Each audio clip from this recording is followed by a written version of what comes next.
Hi, I'm Mandy Sterlickson. I am the wife of Matt Sterlickson. We are from Fargo, North Dakota and Elzagle.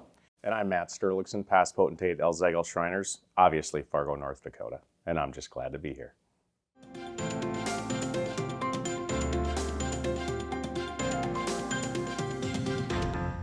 think the biggest thing that we did at Elzagle is we were intentional about including children in our activities. Simple things like making them an agenda, making sure that parents knew where their children were going to be and that they were safe and comfortable and having fun. That was probably the largest culture change that we had. Yeah, and as a mom, it really allowed me to have more fun as well as with the other moms. Knowing that I didn't have to find a babysitter to attend or participate in events. We didn't need to keep tasking grandmas if we wanted to go away for weekends. You know, we had to be cognitive of that, and that opening the opportunities for families to come took that pressure off. It also knew I wasn't on a schedule. We could do more things, and naturally as a mom, that becomes my role to make sure the kids are always coordinated and organized.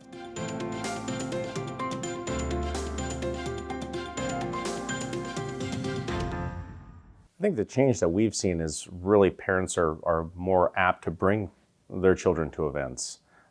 We know that we've gotten phone calls before events start. You know, hey, are you bringing your kids?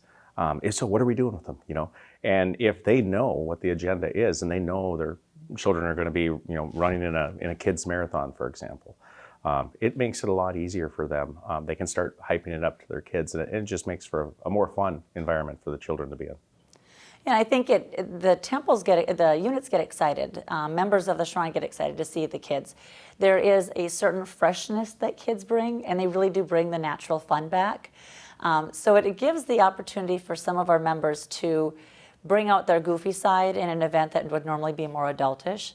But to highlight on the marathon thing, that was one where we actually got the temple engaged with us because we coordinated it around an event that we had, and we brought the Shriners just like we would go to a parade. They stood on the outside and they cheered the kids along.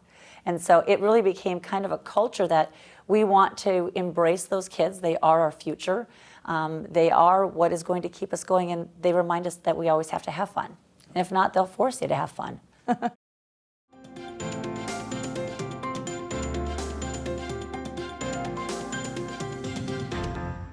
Well, obviously everything that we have been doing for the last forever has been together.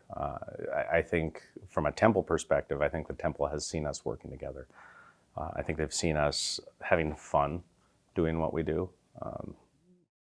We're that annoying couple that just, we get along and we like to be around each other. So people ask us how we can work together all day long and then go play together, and it just kind of comes natural, but we're intentional about it. And we play off each other's strengths and weaknesses. Very true. I think from a female perspective, having his support has also been very important. It's been very instrumental. He looks at me as a partner as I look to him, and I certainly want to support him in everything that he does in the Shrine, and I want to make sure that that's successful. But the respect that he shows me back allows that to be a pillar or a piece of influence.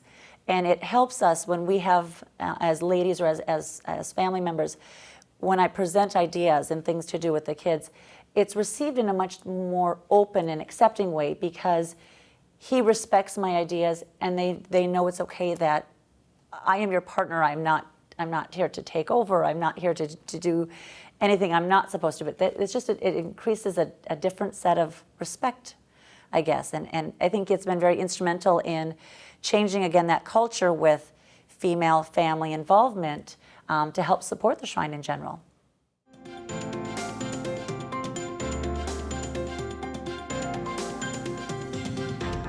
You know, getting involved is so easy to say and kind of hard to participate in sometimes. We always want to feel in our comfort zone. And sometimes when you're new to something, you have to find that comfort zone. And that's where having a partner that was always my best friend at the Shrine helped, and that being you. But finding a network within the Shrine, finding your tribe or your village, we always say it takes a village, it really does. But finding that connectivity within the Shrine, sometimes you have to be the one that invokes that, and that's certainly outside of a comfort zone for folks. And if that's an area that you challenge in, find what is your wheelhouse. Find how you can participate, even if it's behind the scenes. So if you want to look at opportunities for you to do something, if you are a past teacher or you're a current teacher, those are opportunities where you have abilities to recognize where changes could happen or where opportunities are. Having a dialogue with your noble, passing that on, or even being the first to volunteer for some of the back office things is a great place to start. You'll get to know a lot of the inner workings from the backside or from behind the scenes, and that gives you your own ability to kind of morph into the person you want to be in the shrine.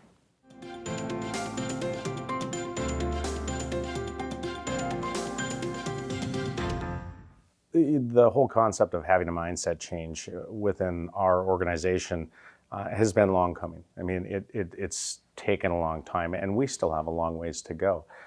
But what we found is that when individuals, when temples, when units, when clubs, when they start thinking of things differently, when they start thinking of the betterment of their club, their unit, their temple, our organization,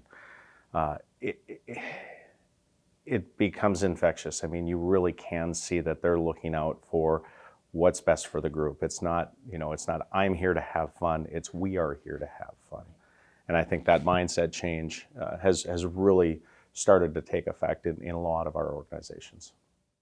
I think the contagious piece is what's helpful. We always like to say fun is contagious, and we live by that. And watching it be a trickle-down effect has been a natural progression. It does take work, it really does. But it becomes much more natural when you start to see more around you that are doing it. So we find that recognizing that people have their time and energy to give, and there's so many places that they can give it, we want to make sure that when you're giving it to the shrine, that you're getting the value back to it. We want it to be the value add.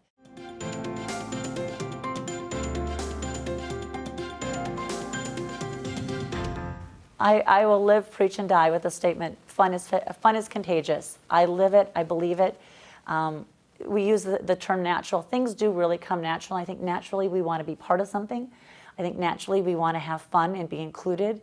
And what a better environment to do it than in the shrine, where their mindset and the whole premise of it is to have fun helping kids, which really aligns with a lot of those same values. I think for me, I joined this organization being a legacy. And I can remember when I was young, sitting outside of a hotel at a summer event and being just memorized by the bagpipers. And then I watched a bagpiper jump onto a motorcycle and go driving around town. And to me, it just looked like something fun. And so when I joined, I didn't know about the hospital. I joined because of the fun. And then later, the hook was the hospital and meeting one shrine patient, meeting, the hospital staff. That's really what brought it home for me. But again, it started on the premise of fun. And if you look at our organization, that is why we started. And so I think the one thing that I want to make sure that we do is we make sure that we're having fun, that we're having family fun. And it's not just, mom and dad, it's our whole shrine family. So whether it's aunts, uncles, it's the communities that we serve.